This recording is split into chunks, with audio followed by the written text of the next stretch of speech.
नमस्कार, मी भाऊ तोरसेकर. तुम्ही बघत आहात प्रतिपक्ष. मित्रांनो,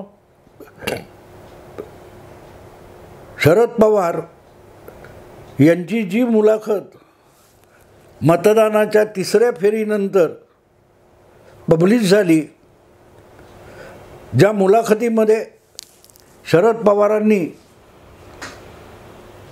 लहान मोठे पक्ष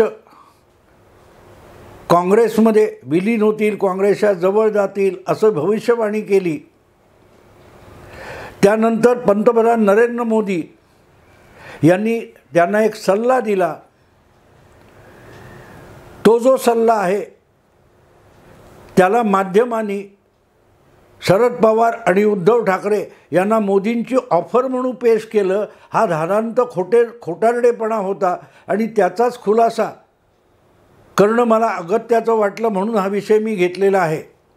दरम्यान ज्यांना माझ्या अश्वमेध 2024 पुस्तकाची खरेदी वगैरे करायची असेल त्यांच्यासाठी आवश्यक माहिती खाली डिस्क्रिप्शन बॉक्समध्ये दिलेली आहे, ती बघावी.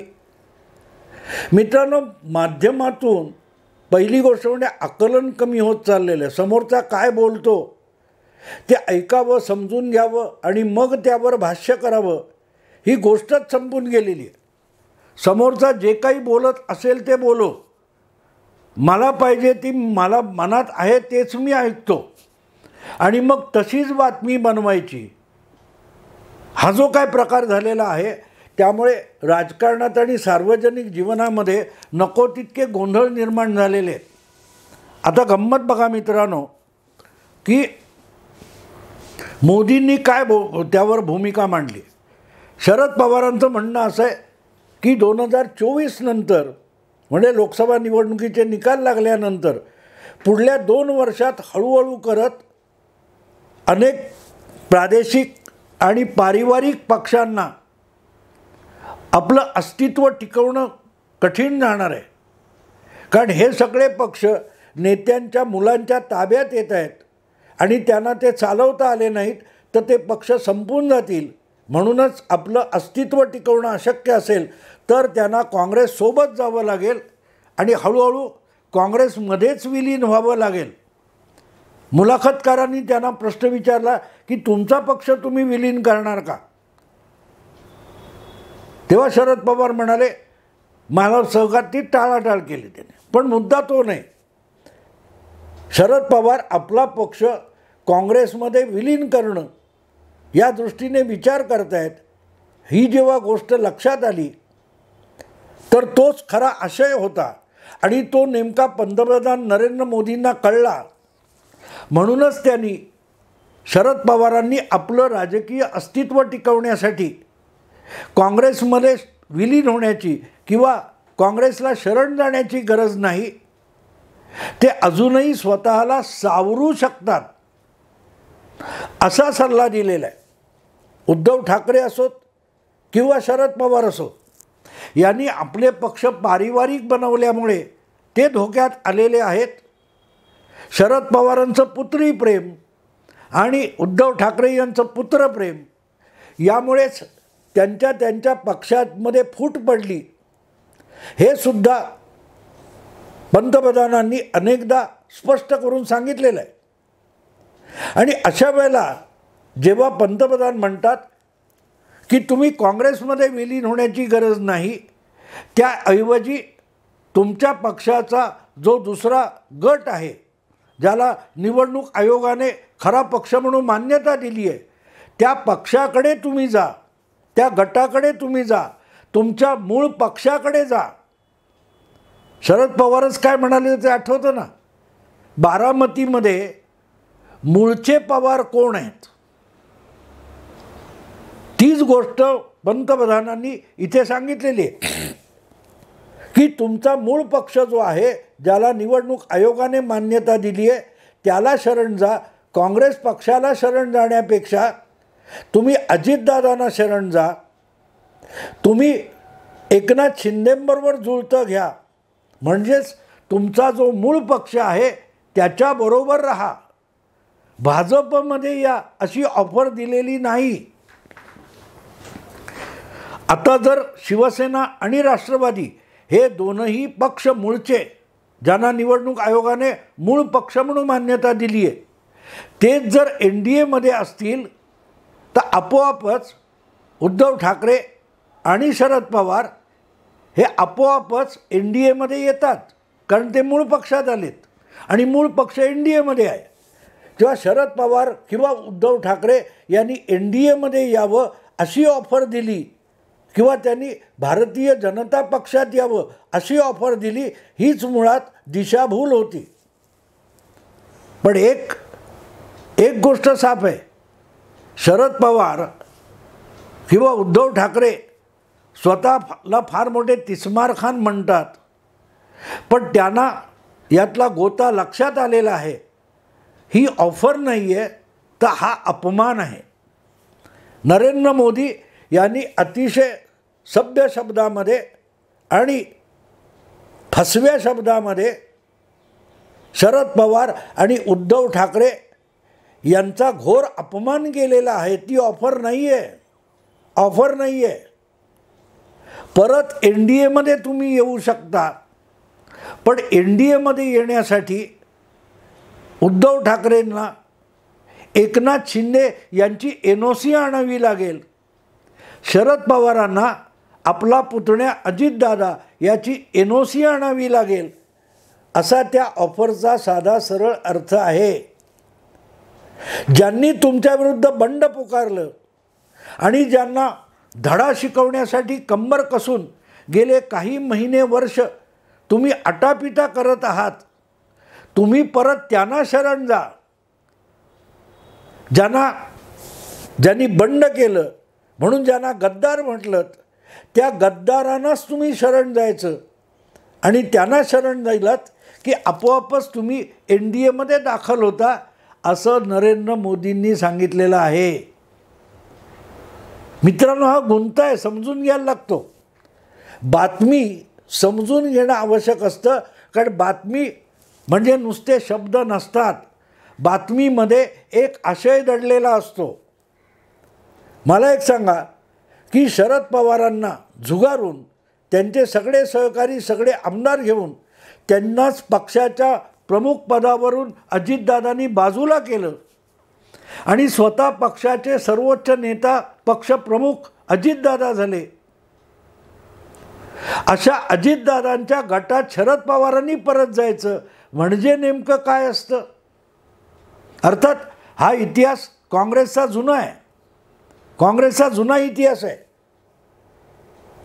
1980 साली जेव्हा इंदिराजींना प्रचंड बहुमत मिळालं, 2/3 बहुमत मिळालं, तेव्हा इंदिराजींचा काँग्रेस पक्षातला गट म्हणजे आजच्या भाषेत गद्दार पक्ष होता, गद्दार गट होता. कारण पक्षाचे अध्यक्ष देवराज अरस, त्यानंतरचे ब्रह्मानंद रेड्डी, या सगळ्यांना इंदिराजींनी झुगारलं होतं आणि वेगळा गट बनवला होता. त्यांच्या पक्षाचं नाव इंडियन नॅशनल काँग्रेस आय म्हणजे इंदिरा, काँग्रेस आय असाच काँग्रेसच्या नावाचा उच्चार व्हायचा. पण गंमत अशी झाली की त्या बंडखोर गटाला जनतेने प्रचंड प्रतिसाद दिला आणि त्यामुळे मूळचा जो काँग्रेस पक्ष होता, देवराज अरस किंवा ब्रह्मानंद रेड्डी वगैरे वगैरे यांचे पक्ष बोंबलले. त्यावेळेला हा जो मूळ पक्ष होता त्याला महाराष्ट्रात चड्डी काँग्रेस म्हणायचे. चड्डी म्हणजे चव्हाण आणि रेड्डी यांचा काँग्रेस पक्ष. यशवंतराव चव्हाण आणि ब्रह्मानंद रेड्डी यांच्या नावातून काही अक्षरं उचलून चड्डी काँग्रेस हा शब्द बनवण्यात आला होता. तर हे चड्डी काँग्रेसचे नेते आणि त्यांचा पक्ष 1980च्या निवडणुकीत पुरता भुईसपाट झाला, सुपडा साफ झाला आणि खुद्द यशवंतराव आणि ब्रह्मानंद रेड्डीसुद्धा इंदिरा गांधींच्या आय काँग्रेसमध्ये दाखल झाले. मग उरला सुरला जो पक्ष होता तो शरद पवारांनी चालवायला घेतला होता. सांगायचा मुद्दा असा की बंडखोर पक्षाला जनतेचा प्रतिसाद मिळाल्यानंतर बंडखोर गटामध्ये मूळचे सगळे अहंकारी नेते मान खाली घालून शरण जाऊन विसर्जित होतात, हा सुद्धा काँग्रेसच्या वैचारिक भूमिकेचा इतिहास आहे. त्यामुळे आज शरद पवारांना झुगारून अजितदादांनी वेगळं निशाण फडकावलेलं आहे, वेगळी भूमिका घेतलेली आहे. आणि जर उद्या मतदानामध्ये त्यांना जनतेचा प्रतिसाद मिळाला आणि शरद पवार सुप्रियाताई यांच्या पक्षाच्या उमेदवारांना मतदाराने दणका दिला, तर शरद पवारांनी आपला गट घेऊन अजितदादांच्या पक्षामध्ये विलीन होणं ही काय ऐतिहासिक घटना म्हणता येणार नाही, हा इतिहासाची पुनरावृत्ती म्हणता येईल. इतिहासाची पुनरावृत्ती असेल, कारण असं काँग्रेसमध्ये यापूर्वी अनेकदा घडलेलं आहे. म्हणूनच नरेंद्र मोदी देशाचे पंतप्रधान यांनी काय ऑफर नेमकी दिली आहे ती समजून घ्यावी लागेल. की तुम्हाला जनतेचा पाठिंबा उरला नाही तर दुसऱ्या कुठल्या पक्षात, कारण काँग्रेस हा सुद्धा आता राष्ट्रवादीसाठी दुसरा पक्ष आहे. 25 वर्ष शरद पवारांनी राष्ट्रवादी हा पक्ष चालवलेला आहे. शिवसेना हा सुद्धा 50 वर्षापेक्षा अधिक जुना पक्ष आहे.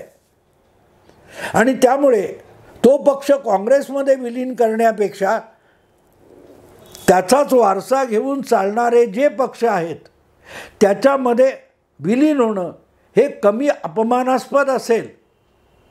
असंच मोदी शरद पवार आणि उद्धव ठाकरेंना सांगतायत. ते त्यांना भाजपमध्ये बोलवत नाही आहेत की या तुमचा उरला सुरला शिवसेना पक्ष आणि उरला सुरला राष्ट्रवादी पक्ष भाजपमध्ये विलीन करा असा कुठलाही दावा केलेला नाही. किंवा तुमचा जो काय मरतुकडा पक्ष आहे तो काँग्रेससोबत जाण्यापेक्षा तुम्ही एक मित्र पक्ष म्हणून NDA सोबत या अशी कुठलीही ऑफर पंतप्रधानांनी पवार किंवा उद्धव ठाकरेंना दिलेली नाही.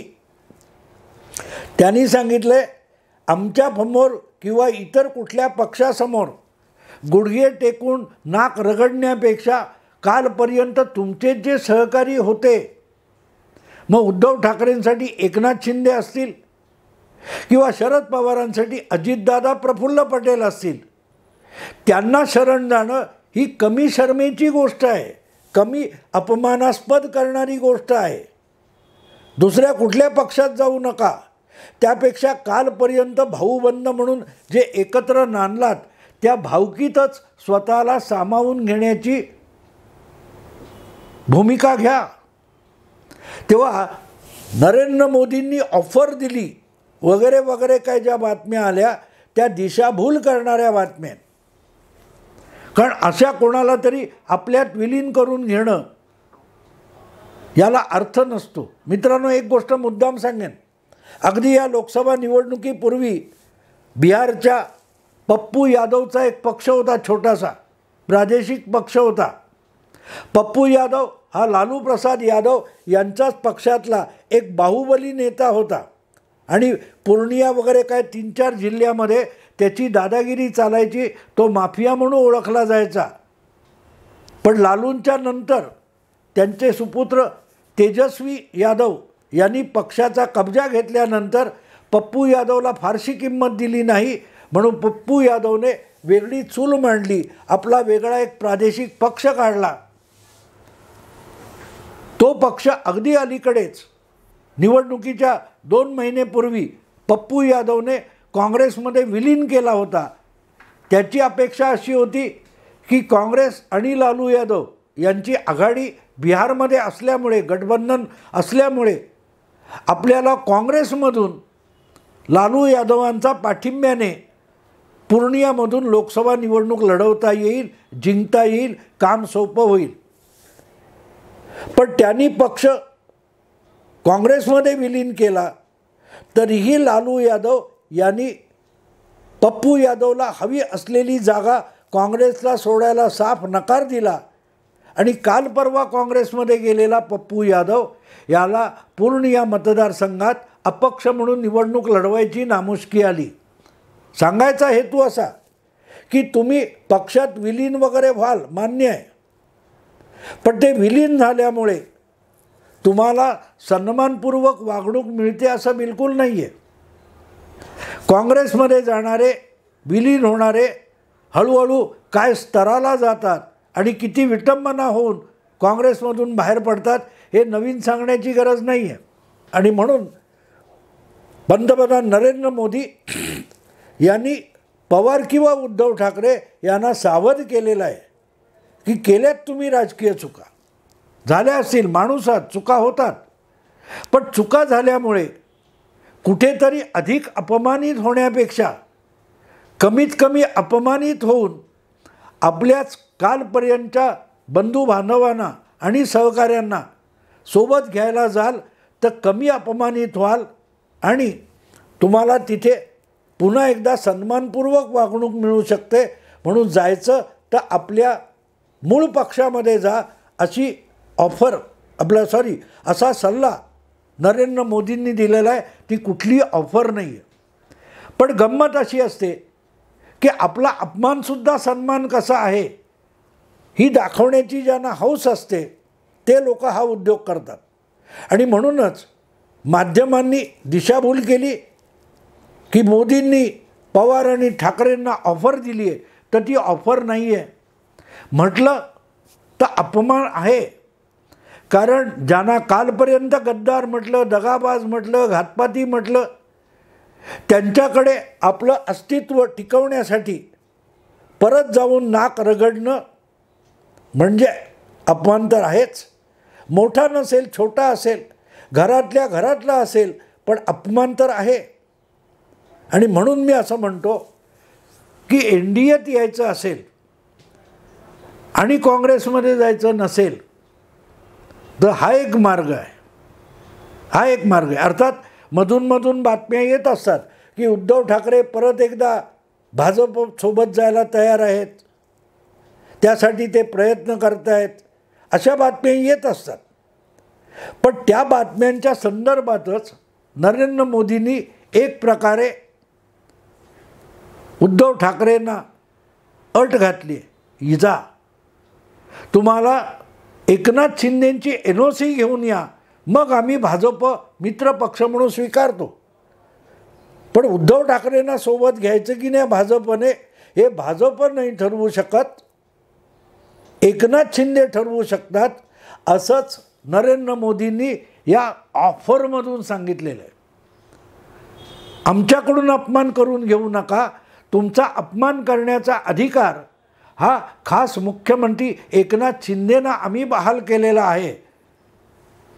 उभाठा शिवसेनेला NDAत यायला भाजपची हरकत नाही.